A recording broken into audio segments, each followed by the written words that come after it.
with our first fellowship team, and this will be the partnership between the Victim Witness Services office in Coconino County, Arizona, and Northern Arizona University.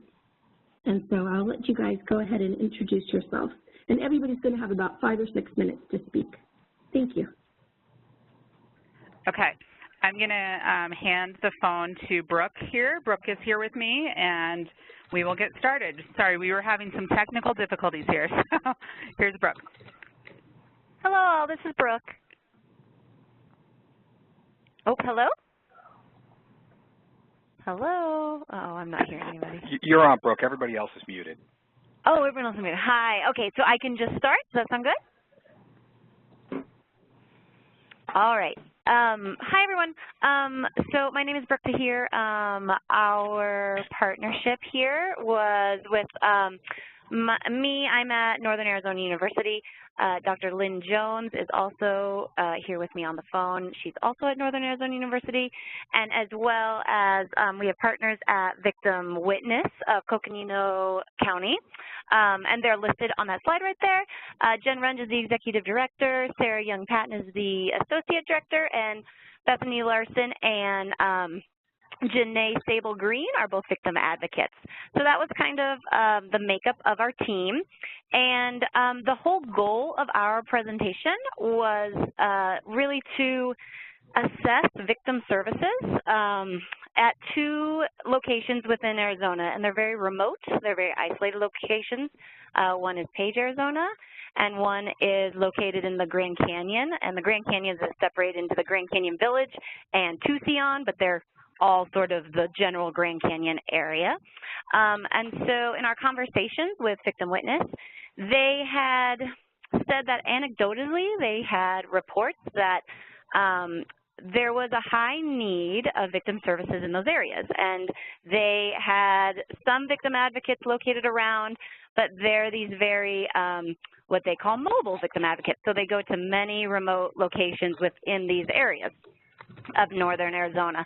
So they really wanted to develop a formal needs assessment tailored to these 2 particular areas, just to really see what the victimization issues were there, as well as what services are needed in these particular locations of Page and Grand Canyon. So in particular, we were really interested in trying to tap into Native American victim needs. There's a very large Native American population, particularly in Page, Arizona. They are located sort of right outside the Navajo Nation reservation lands.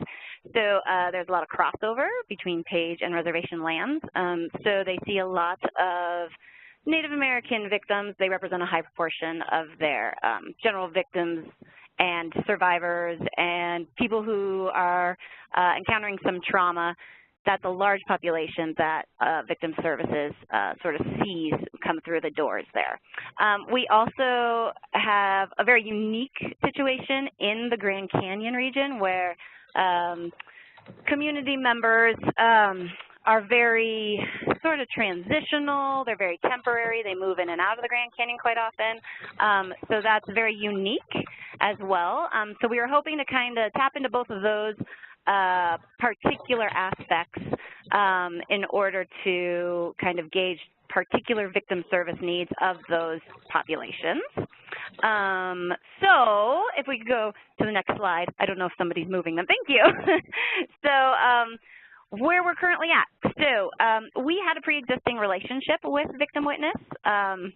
And it's always been a very, very solid working relationship. So we were able to meet with them and really kind of hammer out the details. They were very clear. They wanted a needs assessment done in these 2 areas. So they made the connections with the victim advocates who are currently sort of representing those areas. So we were able to go out. We interviewed both victim advocates in Page and in Grand Canyon. We visited them, we interviewed them, we talked to them about their job, their day-to-day, what they see. Both of them were hugely helpful in this process. So after we met with them, we got back together with sort of the executive team at Victim Witness to develop the official needs assessment survey. That is one survey that goes across Page and Grand Canyon, but they have particular questions aimed at their particular populations. So they're slightly different, but overall, it's generally the same sort of survey that gauges available victim services and what the needs are of those communities.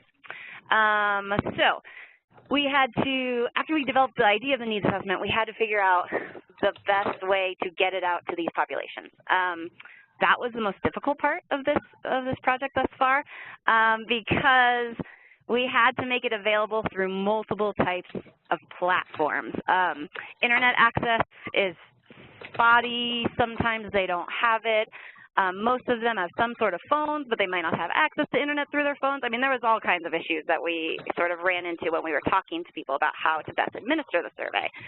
So we went and we just did kind of a full-blown, we tried every method possible. So we have paper and pencils currently circulating out in both populations. We have an online survey that was sent out to some email distributions in the locations. We also we put out postcards that have this really cool QR scannable code that if people can scan it with their iPhone, they just scan the little code and the survey pops right up on their phone and they can complete it on their phone, which was really cool use of technology. We were really excited about that piece as well.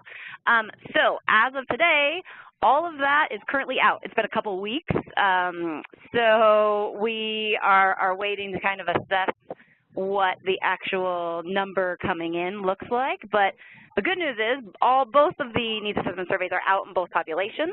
And so the next step is to really start the looking at the data, analyze the data, and then kind of get the results out to victim witness and, of course, the final group at CVR. So we are happy to answer any questions. I don't know how we want to run this, but any questions, more than happy to answer. Thank you so much, Brooke. That was a great introduction, and I think we're gonna, if we could, hold questions till the end and just try to run through the 6 projects first. But thank you so much. Sure, thank you.